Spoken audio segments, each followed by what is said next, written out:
What is going on, Bulls Nation? Bulls won again. I'm pleasantly surprised. Is it the Pat Beverly effect? We are going to talk about this. 2 wins in a row by the Bulls right after this.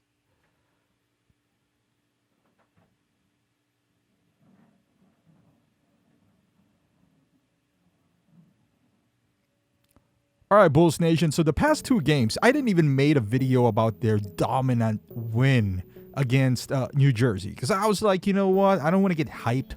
I've seen this theme before from the Bulls, where they get a string of wins, you get hyped, and you get the rug pull on, underneath you.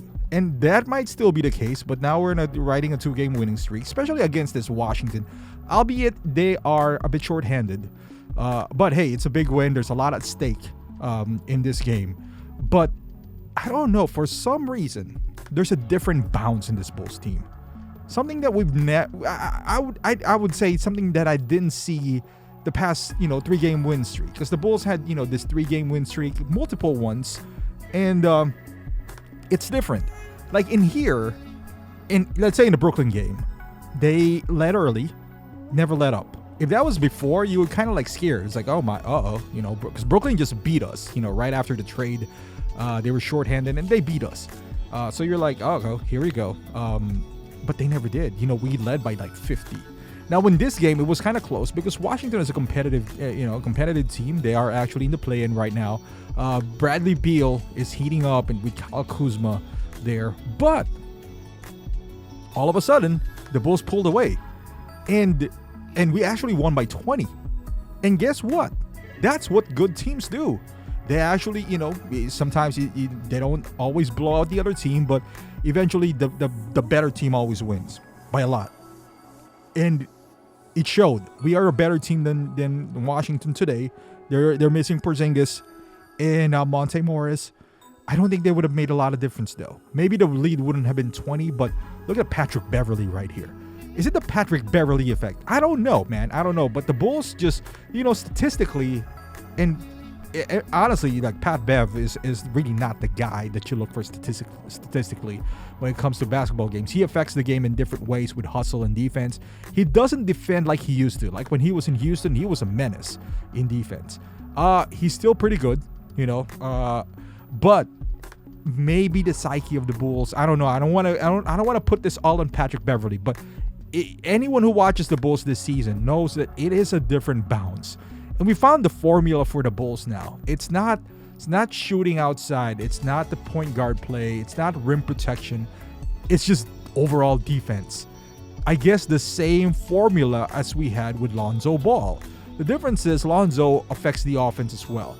The difference I would say is that when Lonzo was here and healthy, when we were running the first few games, we still haven't gelled. We haven't figured out, we were riding that honeymoon stage from the Bulls. But now that honeymoon stage is over, teams have figured us out. But at the same time, I think we kind of figured out how to play with ourselves. All it needs to click is the defense. Because I think if everyone works hard on the defense, they value the offensive possession a lot better. You know what I mean? Because now they're executing a lot better. Not before when you get beat on the play on the defensive end, you kind of want to get back at the other team. So it becomes, your turn, my turn, because we have a lot of ISO guys in here. But with that being said, the lineup change, at least for now, works.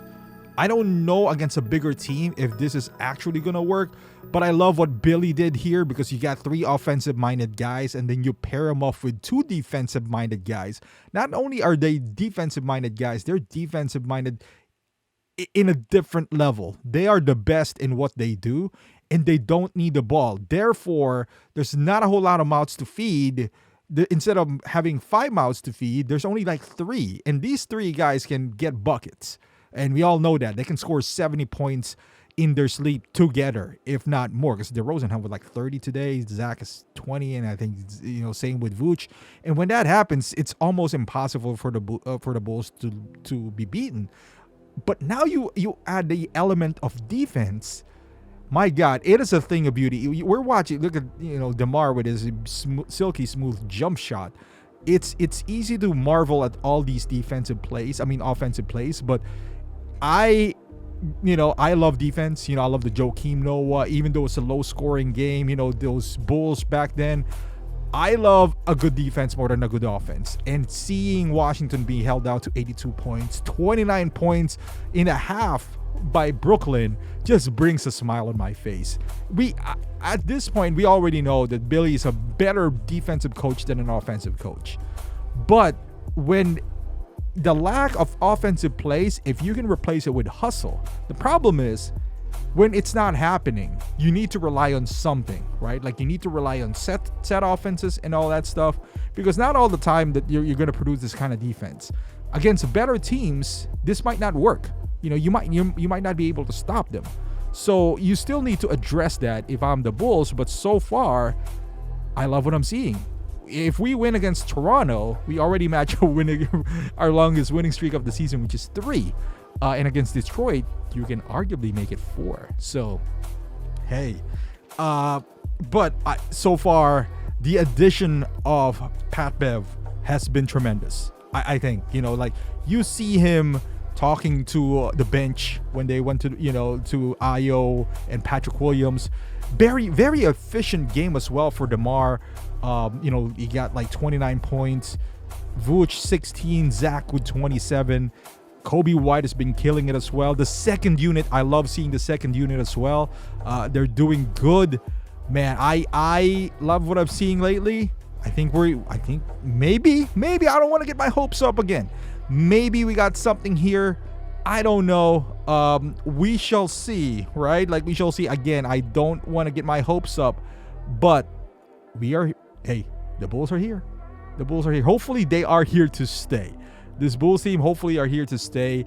I love what Pat Bevs bring to the table. There's one sequence in the fourth where DeMar was hot, and then like Zach all of a sudden started dribbling again, and kind of he took over. What I mean is Pat Bev kind of like, give me the ball, let me give it to DeMar, and DeMar was like super efficient today. Also distributing the ball, being a playmaker, man. And when you need a bucket, because there are times in the third quarter where Washington was kind of threatening to take the lead and all that stuff. Billy inserted DeMar and he calmed it down. He's that calming force on the offense when you need him. Plus he played an all-around good game today. Love what I'm seeing from the Bulls. Hopefully we win against Toronto. Toronto's in a roll as well. So hopefully we get that win. If we do, and then if Washington loses, we gain some momentum out there. We're gonna be 10th. So we'll see. It's still a grind. Nothing's a given right now. But Bulls Nation, we should be happy with what I'm seeing. This is what good teams do. And so far, this past 2 games, they're playing like a good team. But we've been in this role before. So we shall see. Thank you for watching Bulls Nation. So if you are a Bulls fan, consider subscribing to the channel. I would really appreciate that. And I'll see you guys in the next video.